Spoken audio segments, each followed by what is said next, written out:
This is Jordan Tower with JTNEWS. Well, we got a lot of insight on the whole truth of the Tupac story and the All Eyes on Me movie and the whole John Singleton debacle and kind of like how things transpired when Tupac died from Young Noble from the Outlawz. You know, there was Noble, Fatal Hussein, rest in peace, and Eddie. I mean, I forget. I always say his name wrong, so sorry if I butchered it. But anyways, I worked with them in the past. Very good guys. They hired me to do a bunch of videos back in the day.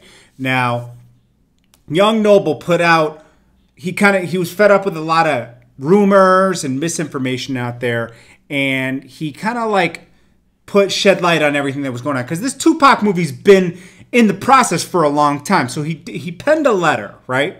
And basically he said, this is to clarify everything for all the Tupac fans and everything. Now, the movie, there's a Tupac estate. When Tupac died, there was an estate. Tupac's mom, Afeni, was part of the estate, and a lot of things went through her. There was a lot of crooked people in the estate, okay? And he said, like, there was this lawyer that kind of was trying, there was a deal in place, I think, with Morgan Creek, who's the movie company, with the estate. But this woman, now this is the unclear part of the letter. This woman, this lawyer in the estate, she was trying to do a backdoor deal asking to be partners in the film. And Morgan Creek threatened to sue the lawyer and the Tupac estate for a breach of agreement. Okay. LT Hutton, who was a major part of this film, and also knew Tupac back in the day, he called many times trying to work it out with Afeni and the estate, so it didn't go to trial. And then he was also trying to get a lot of family members involved and a lot of input from Afeni and family members and people who knew Pac.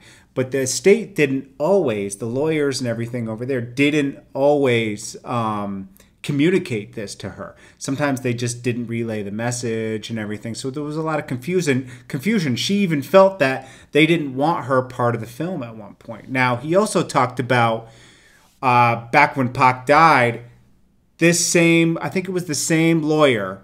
They had the same lawyer as the estate.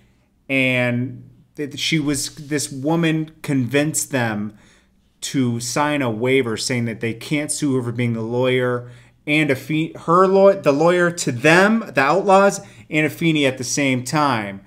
And they said that, hey, this was a conflict of interest, and we didn't understand the business at the time. And she even convinced them to sign over all their monies and everything to the Tupac estate that they made with All Eyes on Me, All Eyes on Me, and a bunch of other stuff, and the Machiavelli album, which was like millions of dollars, and it was going to the estate and not them. And they made these mistakes, and they finally this happened with a lot of other death row artists. They were signing everything over to the estate. And, you know, everybody was young at the time, and they were in mourning of Tupac, and they were taken advantage of. So he said that this was bullshit, and they just had to move forward and kind of do what's best for them because so many people didn't want to do what's best for them, okay? And then he also said a creative control issue occurred about what actor the estate wanted to play Tupac in the film. I guess they wanted Michael B. Jordan, and Morgan Creek and LT didn't agree. There was the estate still had plenty of control in the film. They said at least 10 things in the film that were both parties had to mutually agree on before Morgan Creek didn't even negotiate and gave Afeni her say-so. So, you know, he's kind of like shedding some light on this. And, you know, a lot of lawyers and powers that be in the estate manipulated things, and, you know, they didn't really give a shit about Tupac, his family, and the Outlawz and their legacy. They really cared about money. And this happens a lot in estates. Like, if you have money and you're planning an estate, be careful, because estate lawyers just care about money, okay?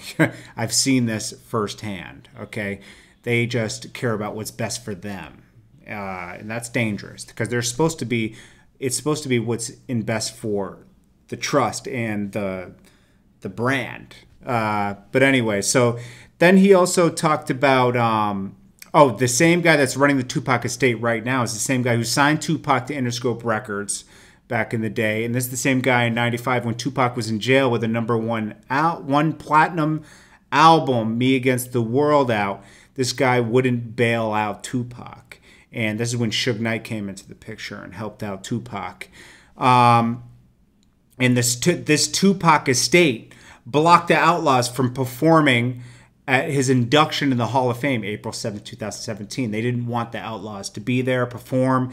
Even Tretch, who performed Hail Mary, okay, he reached out to them and said, hey, why aren't you guys going to get on stage with me? You know, Eddie should come on stage, or EDI. I'm sorry, I say his name wrong. But when Tretch tried to bring him on to do it during the rehearsal, the estate called and blocked it, and HBO said, we can't even air it if he comes on stage. The estate's blocking it.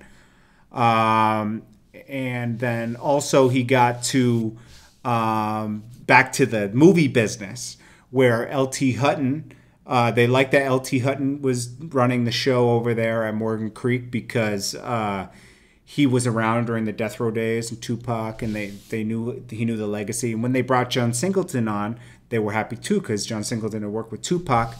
And John Singleton, he said John Singleton puts it out there that he quit, but he was really fired because he tried to rewrite the script and write a scene where Tupac was raped in jail and that Tupac's mother was a lesbian, trying to make it more of a Hollywood flick and add on to the story of things that weren't true, so they had to fire him. And, you know, that's basically what he was saying, you know, so it was good to get this clarity. It's a perfect time because the film's about to drop on, when does it drop in? It drops in June, right? I think June 7th. I might be wrong. I can't find the exact date in here. But it does, Tupac, June 16th. June 16th, the movie comes out. All Eyes on Me. I can't wait to see the film. I hope it's great. This is a little clarity for you guys. I'm sorry it was long, but it was a long letter. And I will link you guys to the letter that he wrote so you can read it for yourselves down below in the description. Appreciate you guys. Make sure you come out, hit that subscribe button. Make sure you hit that like button. Appreciate you. Shout out to Noble. Rest in peace, Fatal Hussein. And shout out to EDI from the Outlawz. Love you guys. Appreciate everything. And can't wait to see the film. Peace.